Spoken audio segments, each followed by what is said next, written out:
మోసం చేయకుండా మనం ఉండాలండి, కానీ మోసగింపబడకుండా కూడా జాగ్రత్త పడాలి. నేను ఎవరిని మోసం చేయలేదు, కానీ నన్నే అందరూ మోసం చేసి అది నీ దోషమే, సవరించుకోవాలి. దాని ద్వారా సానుభూతి సంపాదిద్దామని చూడద్దు. కలియుగంలో ఎప్పుడూ ధర్మం ఏమిటంటే మనం మోసానికి లోను కాకుండా ఉండాలి అంటే ఎదుటి వాళ్ళని మన పట్ల ఏం మాట్లాడుతున్నారో ఏం చేస్తున్నారో ఎప్పుడూ ఒక కన్నేసి ఉంచాలి. ఎవరిని పూర్తిగా నమ్మొద్దు. నమ్మాను అని చెప్పేవాడిని కూడా సగమే నమ్మాలి. ఎవరి యందు ఎలా ఉండాలో అలా ఉండాలి తప్ప అందరికీ ఒకటే సూత్రం కలియుగంలో పనికిరాదు. ఎందుకంటే మానవులందరూ అలా ఉండరు.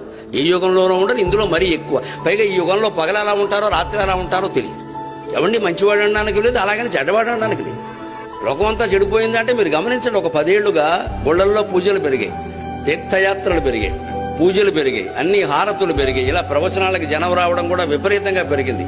కానీ ధర్మము నీతి పెరిగిందని చెప్పగలరా మీరు?